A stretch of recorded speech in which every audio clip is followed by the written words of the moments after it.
Hello, I'm Tony Perkins with Washington Watch. Each day, this program provides a biblical perspective on news, including insightful interviews with elected leaders, newsmakers, and cultural experts. I want to thank you for joining us today. We have a great program coming up, but first, here are some headlines from our friends with FISM News. For FISM News, I'm Samuel Case with your Washington Watch News Update. It's Wednesday, November 29th, and here are today's headlines. Well, looks like Congress will hear from Hunter Biden very soon as part of House Republicans' ongoing impeachment inquiry into his father. The president's son has agreed to testify before the House Oversight Committee. The only catch being he wants it to be a public hearing. That's a request that was immediately rejected by House Republicans. Oversight Chair James Comer says he'll have to testify behind closed doors first. We have tens of thousands of pages of documents where we need to sit down and ask specific substantive questions without filibustering, without interruptions. The subpoena calls for Hunter Biden to come in for a deposition. And that's what we expect to have, a deposition where the transcripts will be released. When you have a deposition, the committee votes to release the transcripts. After the January 6th committee, the depositions were filmed. So this deposition will be filmed. Hunter is scheduled to give his deposition on December 13th, after which Comer says Republicans would gladly welcome an open hearing. The subpoena called for him to come on December 13th for a deposition. That's what we expect. Then we'll have the public hearing. I can't wait to have the public hearing. I'm excited to have the public hearing. But we have to have a sit-down deposition. There are too many questions about these shell companies, too many $100,000 million transactions from our enemies around the world that we have no idea what they were for. We have to have that deposition first. Meanwhile, Donald Trump received a surprising endorsement this week. Black Lives Matter Rhode Island co-founder Mark Fisher is now throwing his support behind the former president, saying that Democrat policies are actually harming the black family. We understand when someone's for us and when someone is not. And it's obvious that the Democratic Party is not for us. Yeah, I can't. Their policies actually strike at the heart of the black family and the nuclear family. Fisher previously accused the Democrat Party of being racist, while saying Donald Trump, on the other hand, has done more for the black community than any president in his lifetime.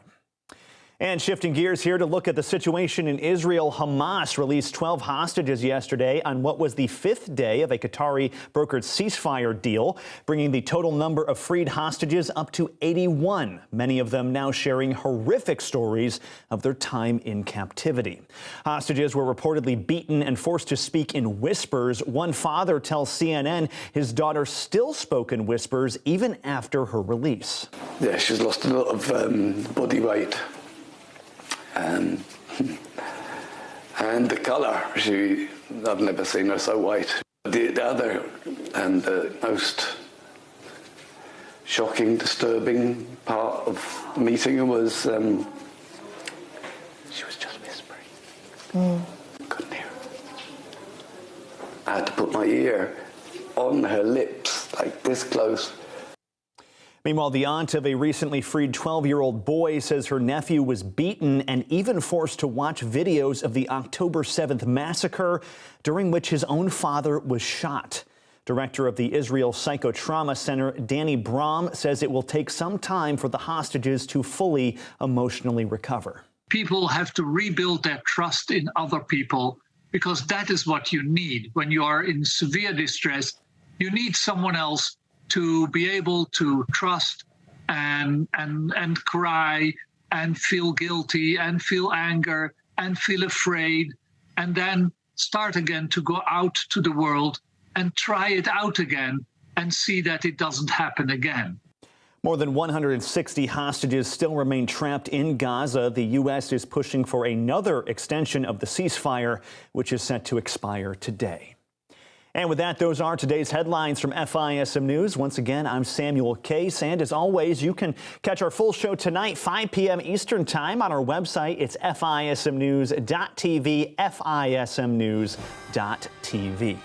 With all that, stay tuned for Washington Watch with Tony Perkins, and I'll see you once again tomorrow with more news coverage. Catch you then.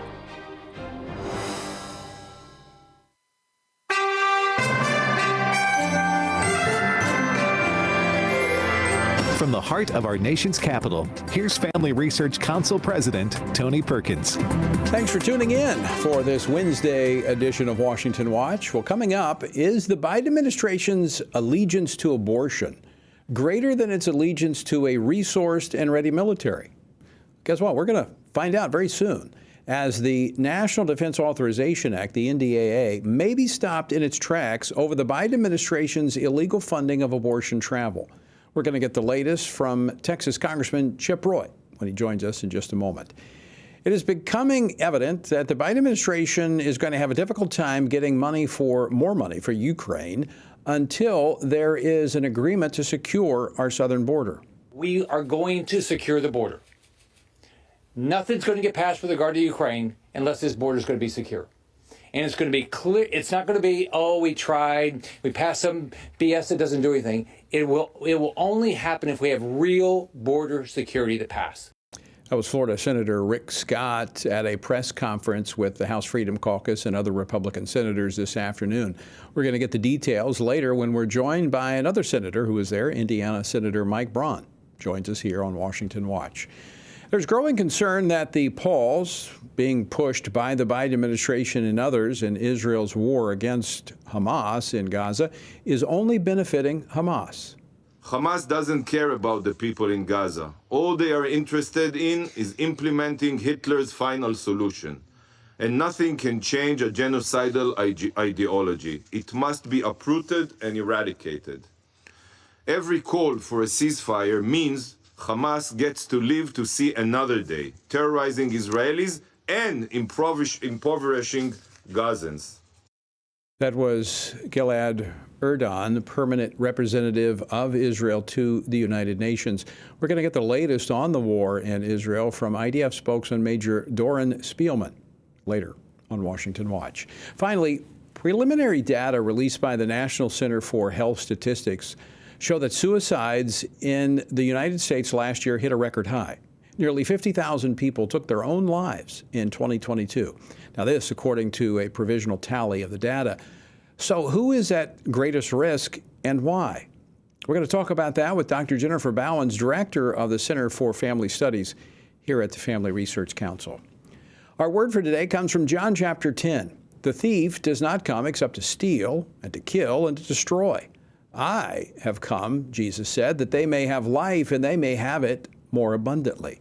Jesus didn't come to this earth just to save us from the sentence of death that we're under because of sin. He actually came to give us life, life plus. His purpose was not just to get us across the finish line as survivors, but to enable us to thrive, to experience the abundant life. Now, that doesn't necessarily mean material wealth. The abundant life is not a synonym for fame and fortune. It means a fulfilling, soul-satisfying life. When Jesus is Lord, when he has first place in our lives, everything else falls into its proper place, and we have what people are desperately searching for: purpose, meaning, and contentment. To find out more about our journey through the Bible, go to frc.org/Bible. Before I bring in my first guest, let me say thank you. Yesterday was Giving Tuesday, and I want to thank those of you who called in to partner with the Family Research Council. Thanks to your generous support, we exceeded our goal. We're thankful for listeners like you who are standing firm for biblical truth. Thank you again for being so generous with what God has given to you and for partnering with us during this Christmas season. We could not do this important work without you. Well, as I mentioned, the left's obsession with abortion has stalled efforts to finalize the National Defense Authorization Act. You'll remember that following the overturning of Roe v. Wade in 2022, the Biden administration issued a policy unilaterally that has the Department of Defense funding abortion travel for service members, which both violates the law and it injects the abortion agenda into national defense policy. Well, in July, the House passed its version of the National Defense Authorization Act, which includes the Jackson-Roy Amendment, which rolls back the Pentagon's illegal abortion policy. And the NDAA passed by the Democratic-controlled Senate does not include such language, and both sides are in conference today to hammer out a final agreement. The question is, will the Jackson-Roy language survive these negotiations? Joining me now to discuss this, Congressman Chip Roy, who serves on the House Judiciary Committee, the House Budget Committee, and the House Rules Committee. He represents the 21st Congressional District of Texas. Congressman Roy, welcome back to the program. Great to be on, Tony. I hope you had a blessed Thanksgiving, and I hope you're doing well. I did. It's always nice to be out of D.C. and with family. But it's back to work. I was on the Hill. I know you've been busy today with the Rules Committee. I had a conversation with the Speaker, and it sounds as if the House is standing pretty firm on this no taxpayer funding to facilitate abortion. Well, I know that is certainly my position. It's certainly the position of the Freedom Caucus, and I hope it'll continue to be. I hope the position of the Speaker. To be clear, as you just explained to all of your listeners, the position of the current administration, the Biden administration, has been to expand, contrary to law, the ability of members of the military, the Department of Defense, to travel to go get abortions all at taxpayer expense, take days off, and all using taxpayer dollars. Well, that is against the law, and of course, it's a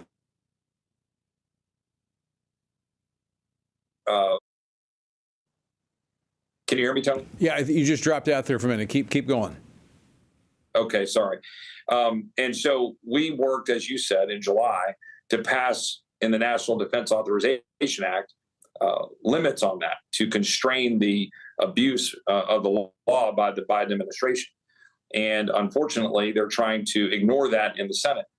They're not even in conference. Right? When you were in Congress, we actually went to conference committee. We're not even doing that. My friend Scott Perry is a conferee. He's not gone to any conference yet. What's happening right now is that Chuck Schumer and some of the Republicans in the Senate are trying to pregame out a compromise on this to water it down, take out the abortion protections, take out the transgender surgeries restrictions, take out the critical race theory and DEI stuff that we put in there to limit the abuses and the woke stuff. And they want to add a 32-day extension of FISA on there, which is, against our own civil liberties in terms of the abuses over at the DOJ and our intelligence. Well, first off, so what does that have? Stop that. What does that have to do with the National Defense Authorization Act? Nothing. And that flies in the face of everything we tried to do last year to get back to single subject bills, focus on our work in regular order. And so we believe we ought to take up the NDAA. That should be a non-starter. 100%. We're in complete agreement. It ought to be a non-starter that we water down all of those great provisions, and it ought to be a non-starter that we add the FISA provision. Well, that's in a clear violation of what the Republicans agreed to at the beginning of this Congress, that you were going to deal with single issue measures. That's exactly right, Tony. And so I'm hopeful that the Speaker, and obviously he's a good friend of mine and a good friend of yours, I'm hopeful that the Speaker will adhere to those agreements that we made in January and force the Senate to do their job. We can take up FISA by itself. We can take up the NDAA by itself, but we need to do it through the conference committee, through regular order, and we need to make sure that we're fighting to defend the House's position. We passed a good bill. It was a very good bill. So let's go. In fact, it was one of the best NDAAs that I've seen in almost 20 years. So it was a very good bill. Correct. So I want to go to this issue. I'm going to focus on the abortion issue one, because that's one of the issues in the Senate where Senator Tuberville, who's been on the program a lot, a good friend of yours, who has said, look, I'm putting a hold on promotions. You're going to have to vote on them one at a time because of this unilateral change in the abortion funding, abortion travel for the military.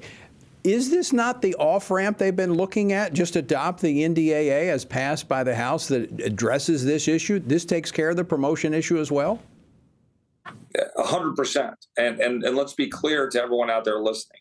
Coach Tuberville deserves praise for having the courage to stand up and try to stand for the non-taxpayer funding of abortion and abortion tourism. I wish more of his Senate colleagues were standing alongside him. I want to be very clear. There are a lot of senators who run as pro-life senators who are not standing with Coach Tuberville and who are all too happy to move an NDAA that removes our protection for life. You're exactly right. This is the off-ramp they'd be looking for. I stand with Coach Tuberville. I believe that we ought to have a defense that is focused on defending the United States, not social engineering and not funding abortion tourism. Agreed. I mean, especially when we see how volatile the world is right now, we should be focused on one thing when it comes to our military. That is having a force that is lethal, that is prepared to defend this country. And all of this DEI, abortion, travel, all of this stuff is a distraction. Just what Israel was doing, Israel was distracted when they were attacked by Hamas. Yep. If we're not careful with an open southern border, focused on all this other stuff, we're not going to be prepared when we're attacked. Yeah, you're exactly right. And not to jump ahead a segment that you're going to have, I was there at the press conference with Mike Braun, who I think you're going to have on, with Rick Scott. You played a clip. We talked about spending. We talked about issues like the NDAA, like you just described, but we also talked about the border.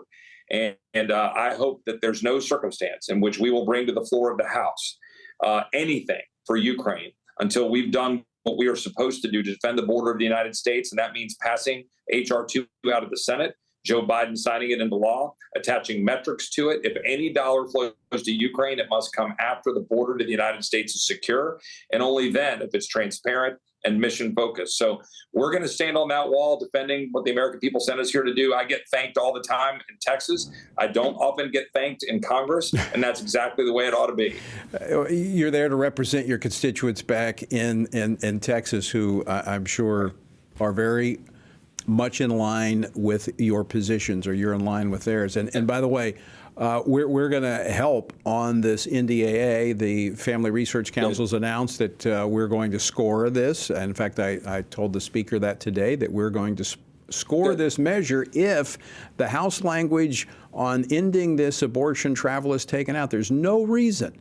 This is a 60, 65, 70% issue across the board in America. We do not believe taxpayer money should go to fund abortion.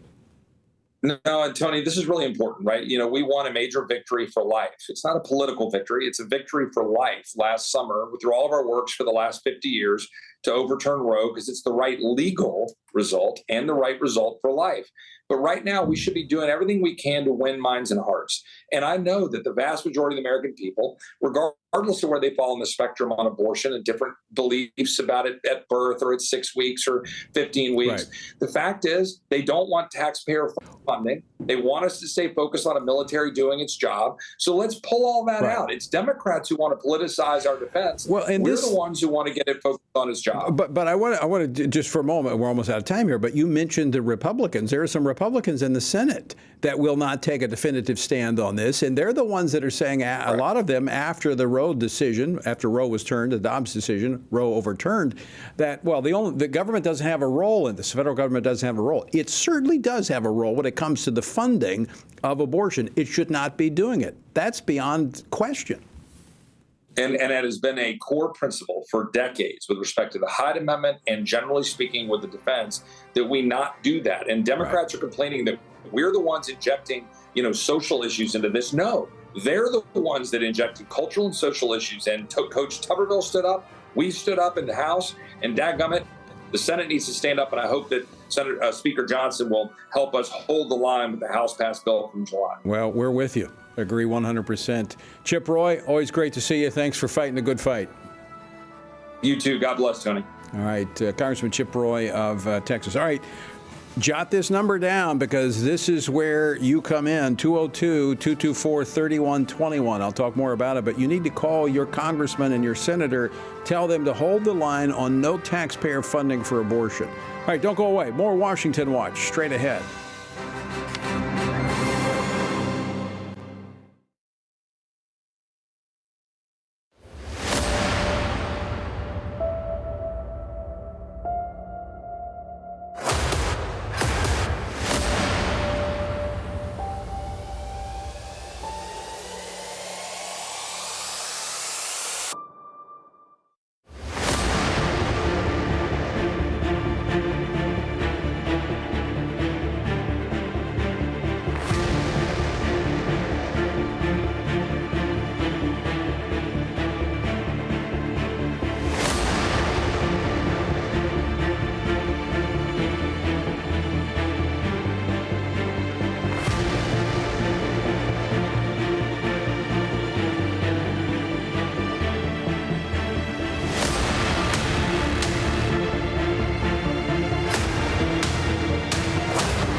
Everything we do begins as an idea.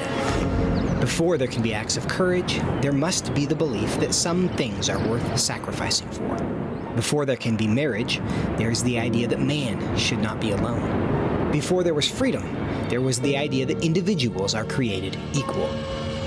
It's true that all ideas have consequences, but we're less aware that all consequences are the fruit of ideas. Before there was murder, there was hate. Before there was a Holocaust, there was the belief by some people that other people are undesirable.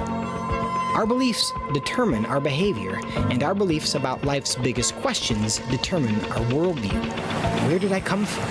Who decides what is right and wrong? What happens when I die? Our answers to these questions explain why people see the world so differently. Debates about abortion are really disagreements about where life gets its value. Debates over sexuality and gender and marriage are really disagreements about whether the rules are made by us or for us. What we think of as political debates are often much more than that. They're disagreements about the purpose of our lives and the source of truth. As Christians, our goal must be to think biblically about everything. Our goal is to help you see beyond red and blue, left and right, to see the battle of ideas at the root of it all. Our goal is to equip Christians with a biblical worldview and help them advance and defend the faith in their families, communities, and the public square. Cultural renewal doesn't begin with campaigns and elections. It begins with individuals turning from lies to truth. But that won't happen if people can't recognize a lie and don't believe truth exists. We want to help you see the spiritual war behind the political war, the truth claims behind the press release, and the forest from the trees. Back to Washington Watch. I'm Tony Perkins, your host. Good to have you with us. The website is tonyperkins.com. Lots of resources there for you. In fact, the action items from our last segment on the National Defense Authorization Act, we need you to weigh in. As I've told you before, our republic was not made for spectators. It was made for participants. So give your congressman and your 2 senators a call and tell them not to support a National Defense Authorization Act that does not remove the Biden abortion funding. All right? So go to tonyperkins.com. All right, more people committed suicide in the United States last year than in any year on record dating all the way back to 1941. Now, according to provisional data recently released by the National Centers for Health Statistics, the number of lives lost to suicide in 2022 totaled more than 49,000 and represents more than 14 deaths for every 100,000 people. While the legacy media rushes to provide possible explanations for the despair that so many feel. You know, COVID, we're still using COVID as an excuse. There's something missing from this discussion. And it's the spiritual nature of man. You cannot really talk about hopelessness and despair if you're not willing to talk about the spiritual nature that we have as human beings. Join me now to discuss this, Dr. Jennifer Bowens, director of the Center for Family Studies here at the Family Research Council. Dr. Bowens has extensive clinical and research experience working with survivors of trauma and abuse. Dr. Bowens, welcome back to Washington Watch. Always great to see you. Good to see you too, Tony.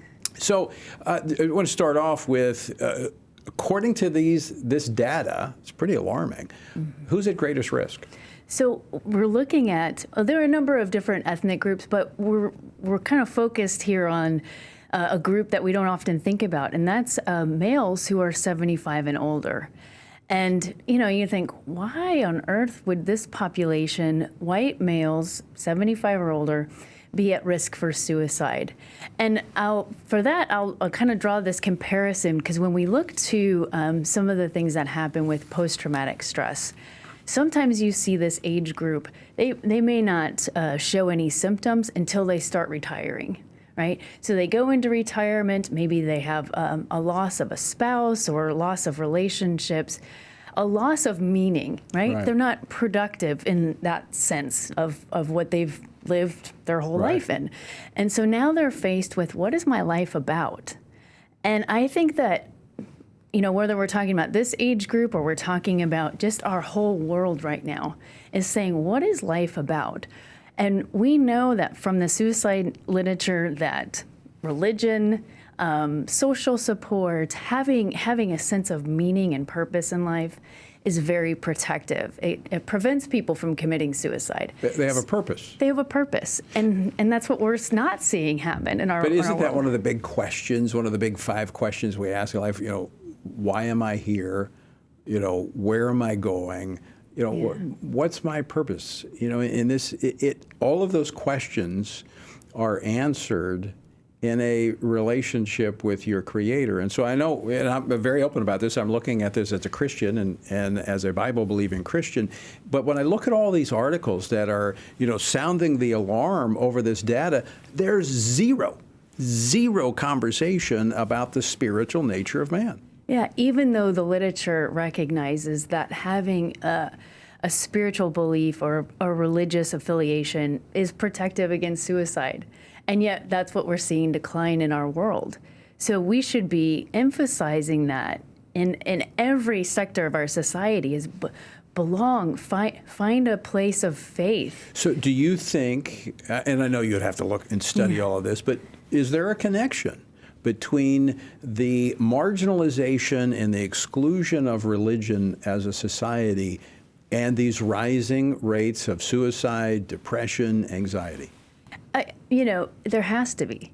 I mean, I don't even have to do a big study. There has to be a connection because we are wired to have a meaningful, purposeful life and to have that through connection with God. Is that what Jesus said? And I quoted at the beginning of the program in John 10:10. Jesus said that I came that you might have life and have life abundantly, not just to survive. I believe God intends for us to thrive. He absolutely intends for us to thrive. And the other part of that verse is, and the devil comes to steal, kill, and destroy. And people aren't recognizing that there is an enemy that we are battling who is about killing us, stealing from us, and destroying us. So if you don't have an anchor in Jesus, when your world falls apart, like we talked about at the beginning here, right. when you retire or maybe you have loss, where are you going to turn? You have to have that person, Jesus, as the anchor of your soul. So give us some action steps here to either to be looking for, to respond to. How do we address this? Because it's touching everyone. Yes. And I think as believers, and you know, I know many of our viewers and listeners are, you know, we are not immune to the attacks of the enemy, the stealing, the killing, and destroying. And so we need to recognize that there is an attempt to steal our hope in this hour. But I really believe that if we can remain hopeful in the face of adversity, we are going to have the most influence because people are looking for hope-filled people. And when we can rise up in the midst of what's going on in our world and say, you know, there is a way through this, and there is a way to not just through, but to thrive.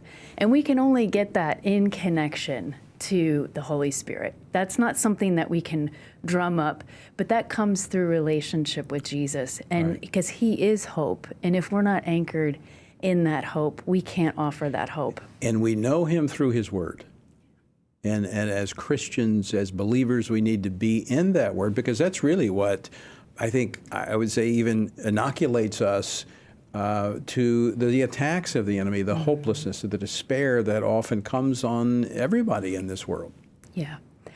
Yeah. And I would say, too, just at a very practical level, you know, if you know people who are in these age groups or people who've experienced some of the risk, they've been through a loss of a job or a loss of a family member or friend, reach out to them, visit them, because, you know, we are the hands and feet of Jesus, and we show that connection with Him. So we're up against a break, but very quickly, so it doesn't have to be anything profound. It's just coming alongside, having conversations and doing life together.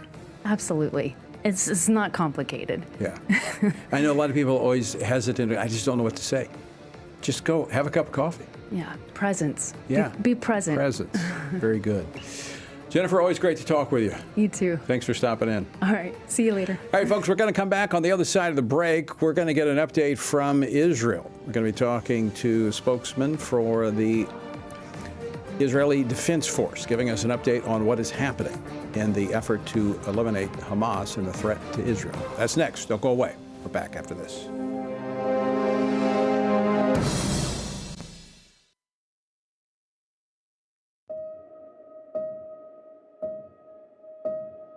All of us are born with the desire to find truth and meaning. Where did I come from?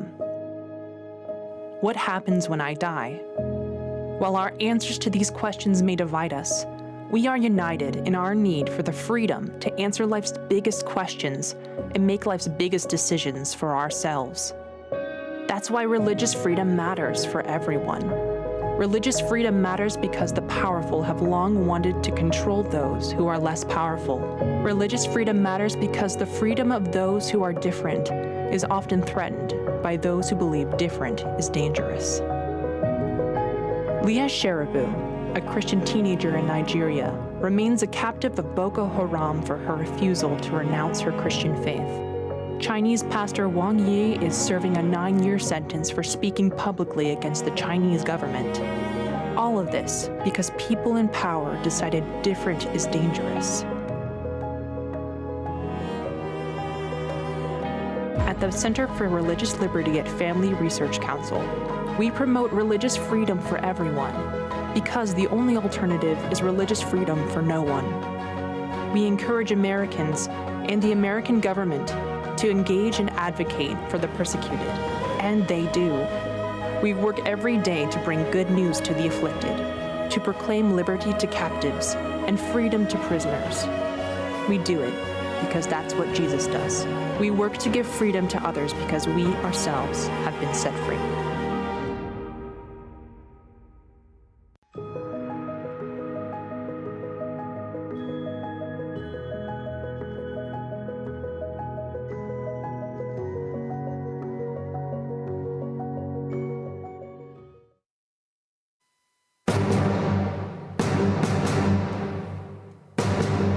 This is Washington Watch. I'm your host, Tony Perkins. Thanks so much for joining us on this Wednesday. The website, tonyperkins.com. As the negotiated agreement between Israel and Hamas to pause fighting in Gaza continues through at least today, reports from Capitol Hill indicate a rift among Democrats regarding placing conditions on continued security aid to Israel, which would represent an abrupt shift from longstanding U.S. policy toward its greatest ally in the Middle East. The pause in the fighting, which has led to the joy of hostages returning home, has also allowed Hamas to regroup and increase uncertainty regarding the next stage of this conflict. Joining me now to discuss this and more is Major Doron Spielman, a spokesman for the Israeli Defense Forces, which is the national military of the State of Israel. Major Spielman, welcome to Washington Watch. Thank you for having me. So, Major, tell us the latest on the pause, where we are with the hostages, and is there discussions about extending this current pause? Right now, we actually have 14 hostages, which include 10 Israelis and 4 Thai nationals that are on their way right now from the Gaza Strip through Egypt into Israel. So we are expecting them any minute to arrive in Israel, which, of course, for us is a great sense of joy to have our people home.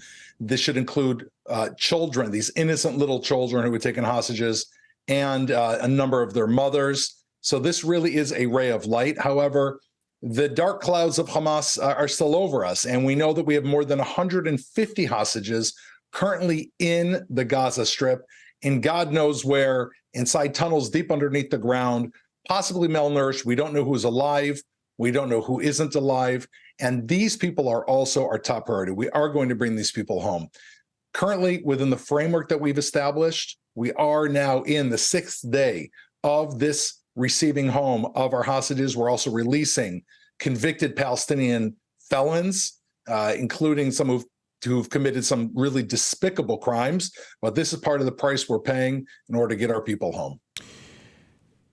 Is there concern that as the pause continues, that international opinion will turn, preventing Israel from being able to secure its own country by eliminating this threat of Hamas? I think if people really were to consider this conflict, let's say, in their backyard, and they have a murderous regime who came into their own neighborhood, massacred their neighbors, lit their houses on fire, people they know were burnt alive, People they know, including sweet children in their children's school, were taken off and brought back to Gaza as hostages. Women they know were brutally raped and murdered. And then there is a military campaign to defeat this murderous enemy. Would they hold off? Would they pull back? What are we supposed to do in Israel? Are we supposed to put our children to sleep at night? What are we supposed to say to them when they ask us, Mommy and Daddy, are those murderers still out there? I can tell you as an Israeli that we are not going to stop until Hamas is eliminated, because I want to be able to tell my child they are gone. We have defeated them. Hamas is no longer here. And that is the only option, as our prime minister, as our chief of staff have said, and that is what we in the military are geared for. As long as this framework to get our hostages works, we're willing to do it, as long as the political echelon tells us to move forward. However, getting rid of Hamas is non-negotiable. Well, Major, I agree with you. I've been to Israel many times. Our audience, our viewers, our listeners, I think the vast majority are greatly supportive of Israel. In fact, I was there in 2014 when there was a dust-up with Gaza and saw the Iron Dome in action. My concern is that Israel's always on a time clock, and that there's only so much goodwill in the international community for Israel, no matter how great the threat is. And so I think there's just concern that the longer this is drug out, that Israel may not be able to finish what they need to accomplish. Look, at the end of the day, we're the ones who have to live with Gaza on our borders. No one else in the world. We want the international support. We've had an outpouring of international support from the United States, our dearest ally. I think when history looks back and sees how the United States has stood with Israel, it will go down in history as a great friendship. At the end of the day, every person, every country have their own concerns, their own objectives. For Israel, we are the only ones who have to live with Gaza on our border. Right. And therefore, we have to be able to secure the state of Israel in the south, in the north, and make sure that our people are safe. That is our top priority. And it should higher be. Than anything else. And it should be. And that is what we are going to do. That is what we will do. A final question for you, Major. Thanks so much for joining us. But we're Christians. Most of our audience Christians here in the United States. How can Christians here in America continue to pray for and support Israel? First of all, I think the outpouring of prayers throughout the world is heard. And we know that we feel the prayers. Israel is a place that prayers are often directed, especially Jerusalem. And while we've suffered greatly, we're also having phenomenal achievements, and we're looking very positively.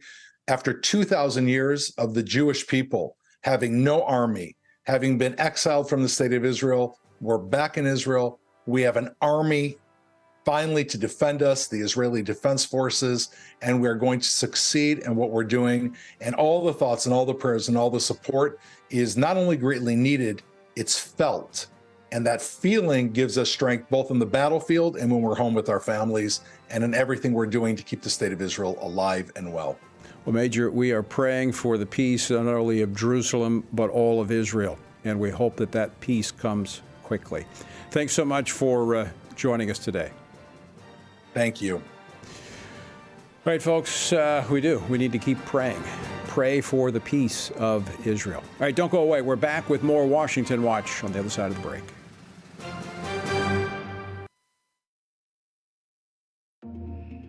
The world is hurting, streets are filled with crime, families are broken, sin is celebrated, and God is mocked. Everywhere we look, the wages of our sin are on full display. As Christians, we know that surrender to God's will is the solution to our biggest problems, but not everyone agrees. Even in church, we hear people say the most important thing is to be tolerant, that we shouldn't impose our morality on other people, and that loving our neighbor means celebrating what they do. But you can't do that. It's not that you don't love your neighbor, you do, but you care about God's opinion more than your neighbor's opinion, and this makes you different. In fact, sometimes it makes you feel alone, like you're the only one. But there is good news. You are not alone, not even close. Research has found that there are 59 million American adults who are a lot like you. There are millions of people around the country who are born again, deeply committed to practicing their faith, and believe the Bible is the reliable Word of God. But that's not all. They're also engaged in our government. They're voters. They're more likely to be involved in their community, and they're making a difference in elections. The problem is that a lot of them feel alone too. We want to change that. FRC wants to connect these 59 million Americans to speak the truth together, no matter the cost. If you want to learn more about this group and what it means to be a spiritually active, governance-engaged conservative, or if you want to find out if you are one of these SageCons yourself, go to frc.org/SageCon and take the quiz to find out. The world is hurting, and we have the solution. We can't do it alone, but we can do it if we work together. That's what we're working toward every day.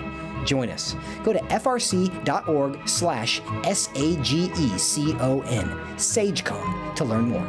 That's SAGECON, SageCon, to learn more. I'm often asked by people, Tony, how do you stay encouraged? How do you deal with all of the stuff in Washington, D.C., the negative policies that are attacking our faith, our family, and our freedoms? Well, you want me to let you in on the secret? It's called the Word of God.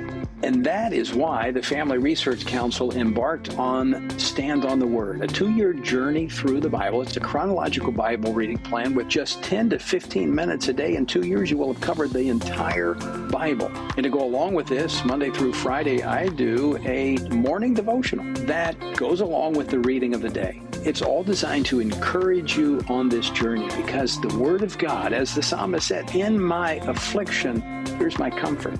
Your Word gives me life. That is our source of strength. To find out more, go to TonyPerkins.com or frc.org/Bible. And I invite you to join me every morning for our Stand on the Word Bible devotion.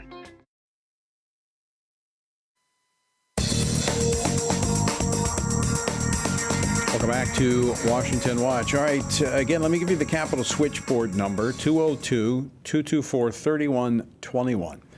This is in regards to the National Defense Authorization Act. This is an annual measure that gives policy and funding to our nation's military. Now, as we've been talking about for months here on this program, the Biden administration unilaterally, disregarding what Congress had said in federal statute, began to facilitate with taxpayer dollars the travel to get abortions. Now, that's using taxpayer dollars, which is in a violation of federal law, to facilitate abortions. So, Coach Tuberville, Senator Tuberville from Alabama, has been put a hold on military promotions, making them promote them one at a time instead of all of them at one time. And to solve that issue, which they were complaining about, in the House version of the National Defense Authorization Act, there was an amendment put in there that made very clear that money should not be spent to facilitate abortions. So that goes through, and the concern over military promotions goes away. It's that simple. But they are so devoted to abortion that they would rather tank the military. So you need to contact your congressman and your 2 senators, and you can do that by calling 202-224-3121 and make sure there's no taxpayer funding facilitation of abortion in the National Defense Authorization Act, or we should vote against it. All right, on another matter, negotiations continue in the Senate regarding President Biden's request for emergency spending for Ukraine, which Republicans insist must be coupled with increased border security. Now, I actually talked to the Speaker of the House, Mike Johnson, about this today. And he also met with Republican senators today and has indicated that he does support additional aid to Ukraine if coupled with effective border security measures to counter the Biden administration's disastrous handling of the border. So what can we expect in these negotiations? Will Senate Republicans hold the line? Will they stand with the House Republicans? Well, today there were several standing with House Freedom Caucus members on this very issue. Joining me now to discuss this is one of them, Senator Mike Braun from Indiana. He serves on 4 Senate committees, including the Senate Budget Committee. Senator Braun, welcome back to Washington Watch. Hey, good to be back on. So tell us about the current discussions.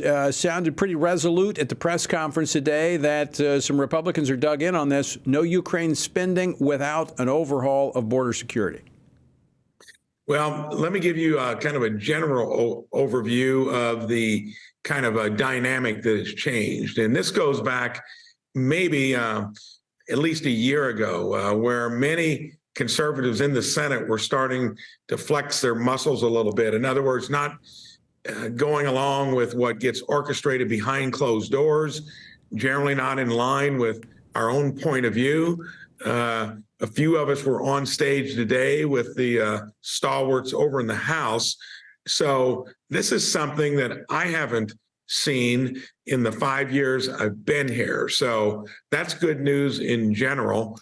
And I've never seen basically leadership be kind of commandeered by a real conservative idea that we maybe ought to secure our own border before we start borrowing every penny of what would be in those supplemental bills. If you remember, the House sent us over an Israeli aid package that would have paid for it. That's the first time that's occurred in 5 years since I've been here on a supplemental. We generally borrow 100%. Of course, Schumer would not take it up. By the way, that came over from the House with about 12 Democrats for it. So that's a new dynamic. And when Speaker Johnson was here today, he's wrestling with a very thin margin.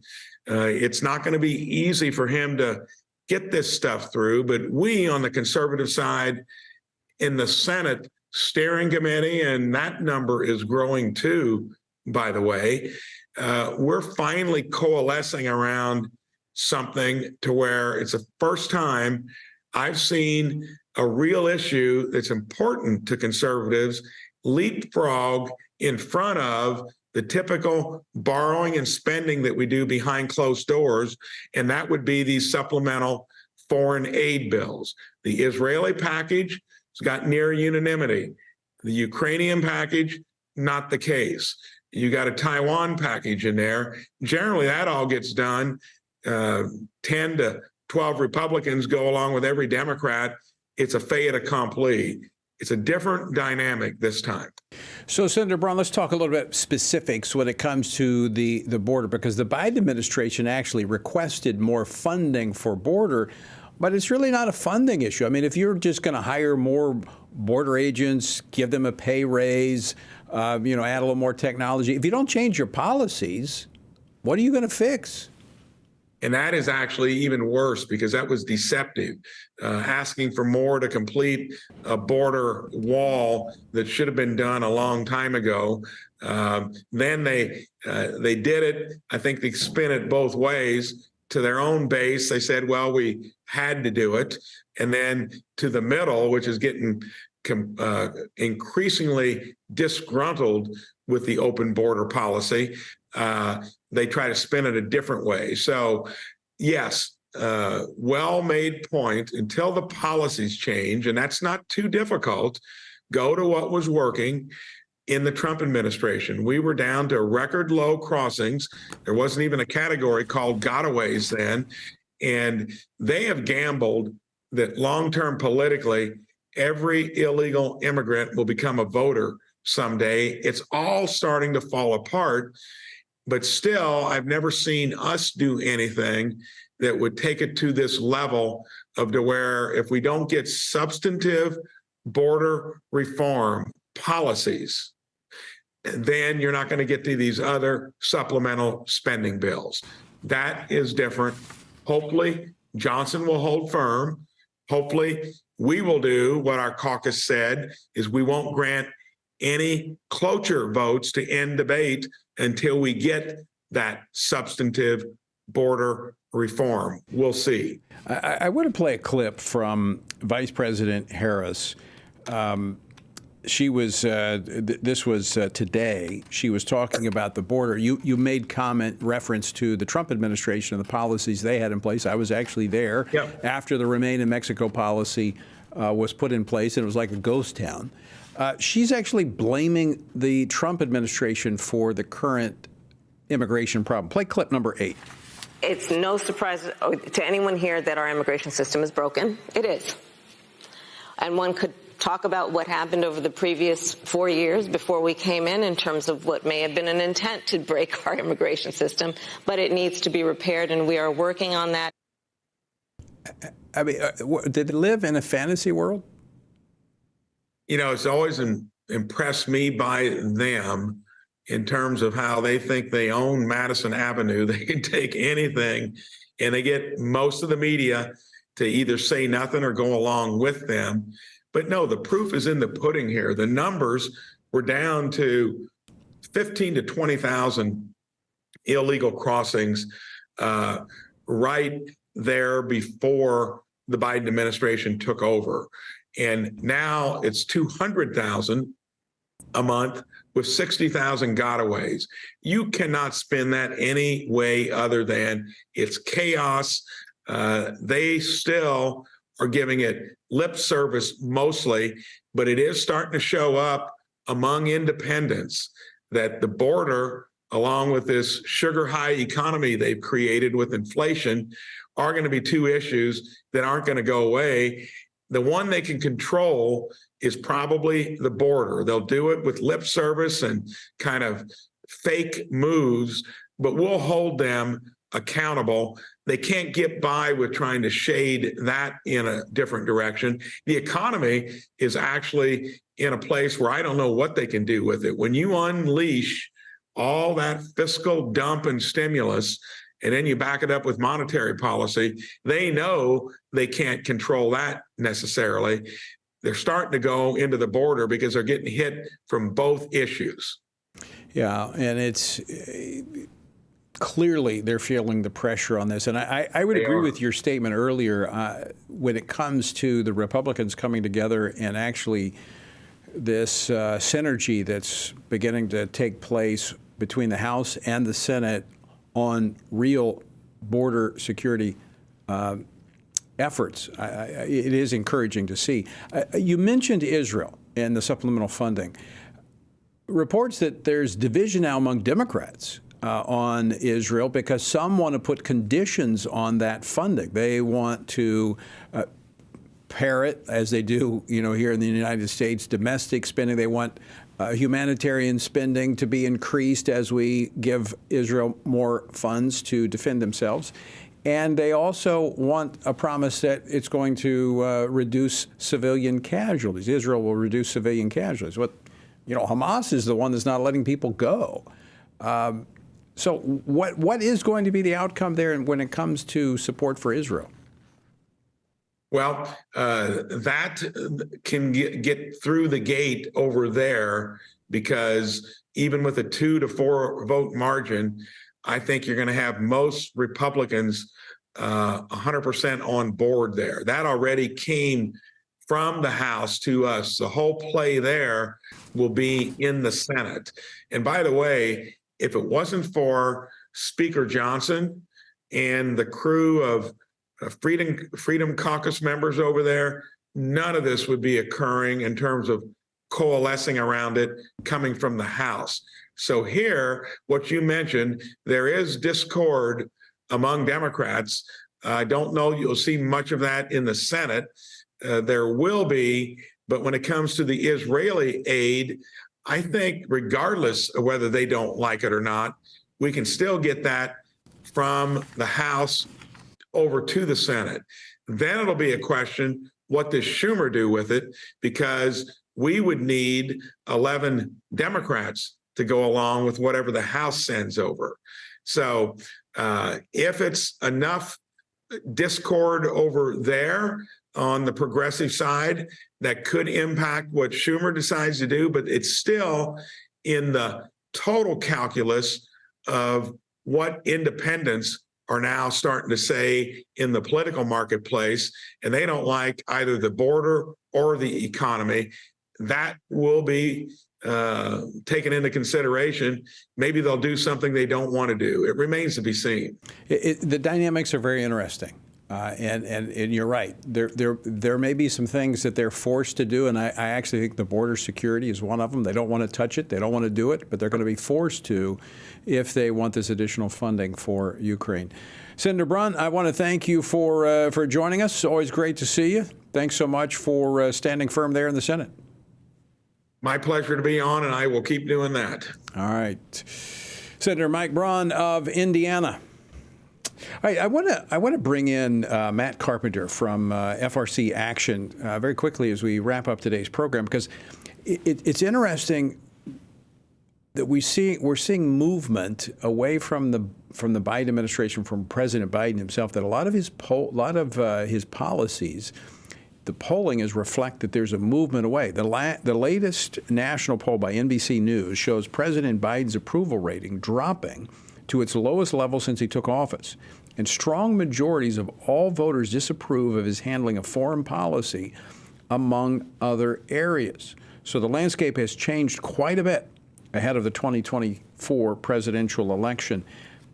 What does that mean going forward? Well, here to give us the latest on this, Matt Carpenter, director of FRC Action. Matt, welcome back to Washington Watch. Thanks for joining me.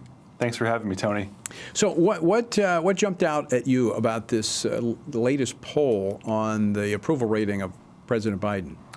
So, Tony, this is a remarkable poll from NBC News. Recently came out that showed Biden at, I think it was the lowest mark that this poll has ever had for this president in terms of job approval at 40%. But what is really poignant in this data when you start looking at it is President Biden's performance in a hypothetical matchup against former President Donald Trump against Gen Z and millennial voters. Now, this is a demographic that President Biden won in the 2020 election. The last time he faced President Trump, 60% to 36%. Now, this NBC poll has again, it's a hypothetical matchup. A lot of pollsters are starting to move in this direction of reading the tea leaves and figuring out in 49 weeks from now, who's going to be on the ballot. And in a hypothetical matchup, once again, between the 46th and 45th president, they show President Trump actually winning by 4 points. Now, this is within the poll's margin of error of 6 points.